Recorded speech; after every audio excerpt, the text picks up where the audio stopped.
Bonjour à tous, aujourd'hui je vous emmène à la découverte d'un cordage mythique en boyau naturel, c'est le Babolat VS. Sans plus attendre, direction Lyon et le siège de l'entreprise Babolat.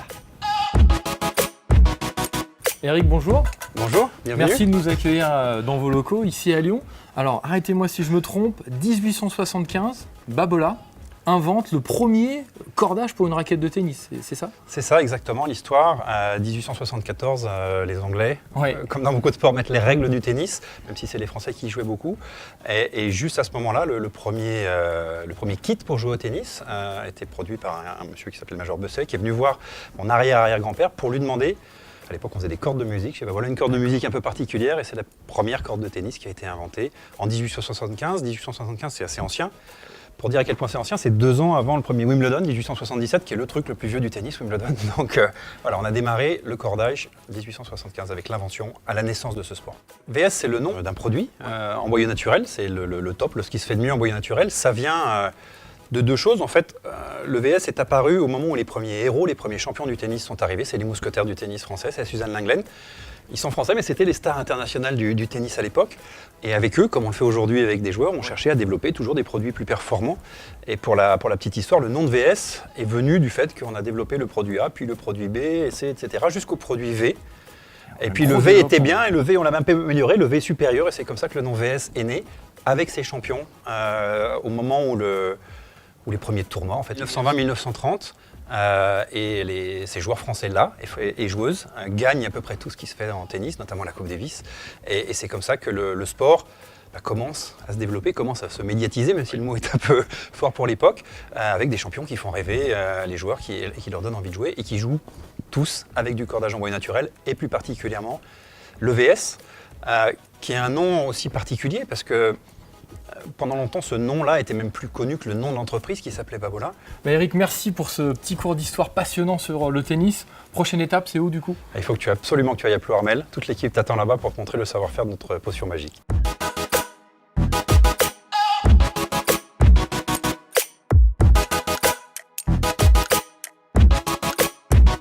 Et bien voilà, j'ai suivi les conseils d'Eric Babolat, me voici en Bretagne, au centre des opérations de Ploërmel.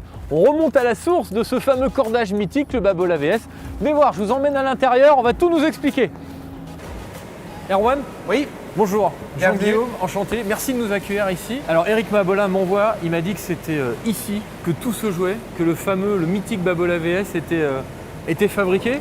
Explique-nous un petit peu d'où ça vient, d'où ça part ce fameux cordage. Donc le cordage Babolat VS est fabriqué en boyaux de bovin. On reçoit les boyaux des abattoirs en lanière de 4 cm de large. Il faut environ 2 bovins pour faire une corde. On est ici devant la première étape de fabrication. On va mesurer le boyau. Pour faire une corde 12 mètres de long, on va mesurer des tronçons de 12 mètres sur la lanière de bovin. On va passer à l'étape suivante, le dépouillage. Donc là, on récupère uniquement la partie extérieure du boyau, la séreuse. C'est-à-dire qu'on sépare la partie extérieure du mucus. Et ensuite, on va tirer sur 12 mètres de long. La partie extérieure a la résistance, le mucus à l'intérieur n'a aucune résistance. Après cette étape, on va trier sous UV dans une cabine pour enlever toutes les impuretés, enlever les lanières cassées.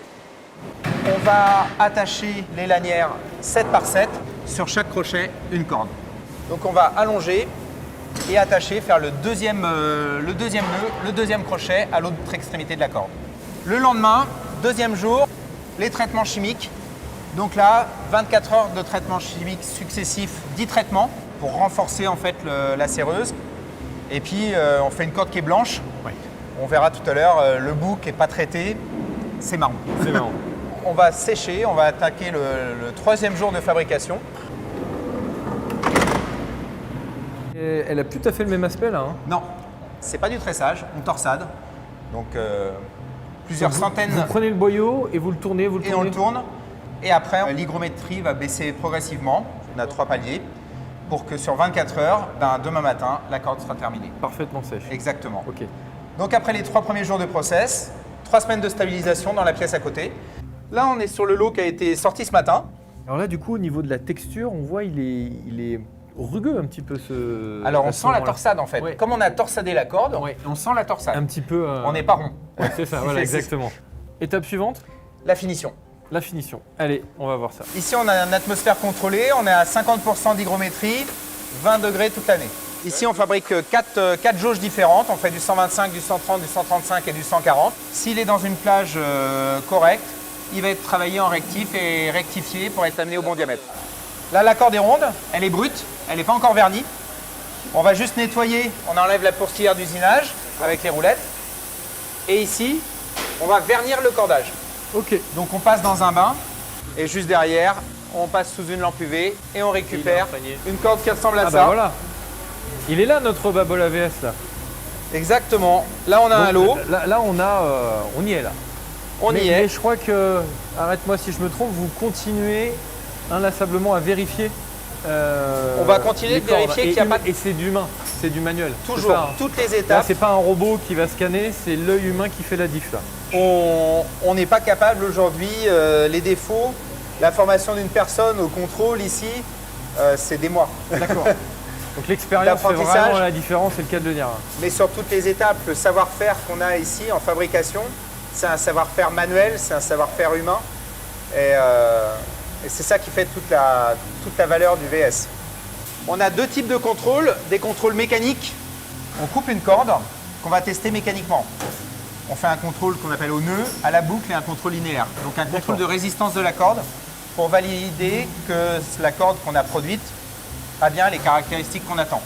Sur chaque lot de fabrication, on casse une corde pour vérifier et on corde une raquette. C'est pas le même type de test. On va vérifier que le vernis accroche bien sur la corde, qu'on n'a pas de problème sur la qualité de notre vernis. La corde est marquée, imprimée, roulée et attachée. Donc c'est des sachets en aluminium. Ils sont thermosoudés. C'est étanche à la lumière et on va vérifier qu'ils sont bien étanches aussi à l'air. Et donc le sachet étanche et va permettre une conservation tant que la corde est dans le sachet, elle ne va pas s'abîmer. Tu me remets le produit fini, le produit magique. Combien Le de temps il VS. aura fallu en total pour Un le mois. fabriquer?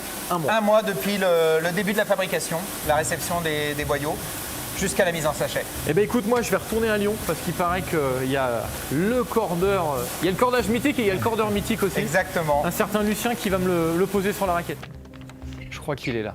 Lucien, Oui. bonjour.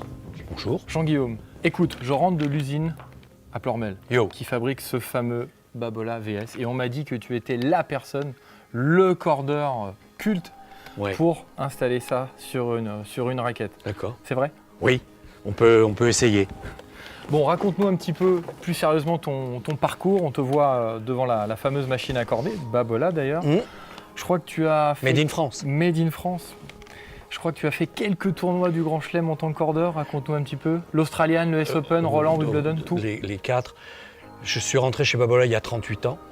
J'ai fait cordeur compétition full-time pendant une grosse vingtaine d'années. J'ai cordé sur plus de 600 tournois, plus de 60 grands chelems. Oui, Une petite expérience. On continue encore avec certains tournois actuellement. Bon, parle-nous un petit peu de ce Babola VS. Qu'est-ce qu'il a ce cordage de particulier? Quelle sensation on a quand on contacte la balle avec la raquette? Il y a plein de légendes sur ce cordage-là. Fragile. Non, il n'est pas fragile. C'est un cordage qu'on a amené jusqu'à 37-38 kg sur des raquettes très rigides. Il ne casse pas. C'est un cordage, par exemple, c'est de toutes les fabrications que l'on peut avoir, c'est celui qui va tenir le plus longtemps la tension. Il y a certains cordages synthétiques qui perdent très vite la tension. Donc le laps de temps qu'il perd la tension, tu devrais acheter 2 cordages synthétiques.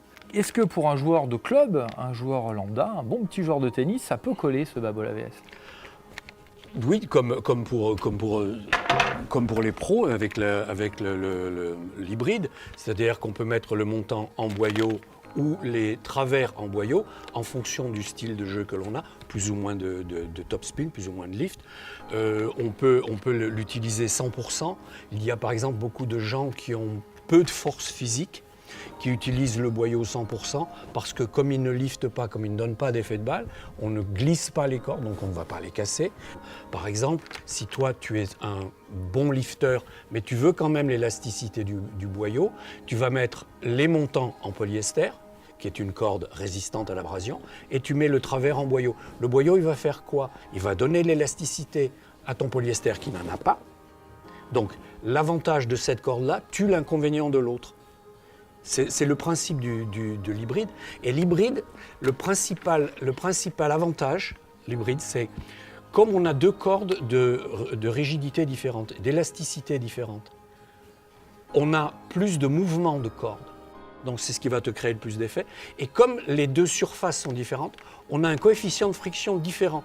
Donc les cordes vont pouvoir glisser sans casser. Donc on augmente la durée de vie par le mélange de quelle que soit la position. Pareil, peut-être lever une idée reçue. Le boyau, c'est difficile à corder? Pas du tout. Non. Le boyau, c'est une corde comme une autre.